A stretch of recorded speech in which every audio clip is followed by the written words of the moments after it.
สวัสดีครับวันนี้นักเลงวัวชนเอาประวัติการจนนาบก้องกูเอกฟนามหลานค่อยมาบอกเราคราวนาบกูนี่จนกัน1 กิโล1 ขีดต่างคนต่างฟดขับต่างคนต่างมีเต็มตึงใจตึงดีกาแน่นอนน่าติดตามแน่นอนแล้วลาวกับวัวกูนี่แล้วก็สำหรับใครอยากเล่วัวกูนี่ครับอยู่วันเล่วัวกูอื่นฟ้ามาจิกกดลิงก์ที่ผมปักมุดไว้หน้าช่องได้เลยได้เล่ตุกกูแน่นอนมีวัวอู้ตรงจะฟนามไม่ฟังฟรีนะก็เดี๋ยวเราไปฟังประวัติการจนก้องต่างฟ้องตัวกันได้เลยครับก็ตัวที่ฟ้ามาจิกินอยู่ต่างหน้าจอต่างว่าชื่อว่าโนดฟ้อง009ตัวนี้แต่ว่าใครจำได้นะวัวร็อกตัวเขาสมาชิกเล่งว่าครบเครื่องเรื่องวัวชนเลยครับตัวนี้โนดฟ้องฟรีเก่าๆตัวนี้จนมาไล่อ้นเลวครับสมาชิกประมาณ7-8อ้นเลวลาสุดก็ได้ชนะเด้งงามยุตการมาจานครรังวัวร็อกตัวนี้ครับจนบาปีดไม่แค่ไปเรื่อยๆครับสมาชิกเป็นวัวเลี่ยมดีมวนตัวอ้วนตัวแข็งแรงนะนำใจมีประโยชน์บาปีดฝีมือกับวัวตัวนี้ต่อค้างนักผ่าวัวผ่าตัวแข็งแรง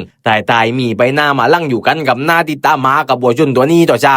แล้วก็ตอนนี้นะครับใครย้ายก้าวกลุ่มไปหัวหลวงหน้าที่จนกันต่อเช้านาบกลุ่มนี้นั่นเข้าฟรีครับเปิดผ่ารายที่เปิดไว้ครับใครย้ายดำมีฟอยก็กดลิงก์ที่ผมปักมุดไว้ได้เลยนะครับเราไปต่างด้านก้องกูจนกันแล้วนาบต่างด้านกูจนจือว่าแดงนบปากกาวเล็กหรือว่าลมพิษนาบตัวนี้ก็กล้าดูดีมีประสบการณ์กับไม่ได้กินง่ายๆแน่นอนกับบัวจนตัวนี้ลมพิษตัวนี้ได้จนมาประมาณฟีเอาแล้วครับลาฟุตก็ได้ชนะไออึงอ่างมาจากฟนามยี่ในกับสมาชิกลมพิษตัวนี้น่าติดตามมากับจนครบเครื่องไม่เล่าเลยกับบัวจนตัวนี้เดินหน้าปลายยอดตุกใจตุกว่าฝีมือมากับบัวจนนี่หัวใจมีรู้โตประเภทตังก็ดีติมใจติมกว่าครบเครื่องเรื่องบัวจนเลยกับสมาชิกวัวตัวนี้ต่อชาวล้านก้อยกูนำรายการน่าติดตามน่าเล่มากับสมาชิกจอบในกับลองคอมเมนต์มาดีครับที่สำคัญตอนนี้ผมเปิดรถไอไฟหลวงหน้าแล้วก็ฝากไว้กันนะครับบัวกูนี่นักเลงวัวจนสวัสดีครับ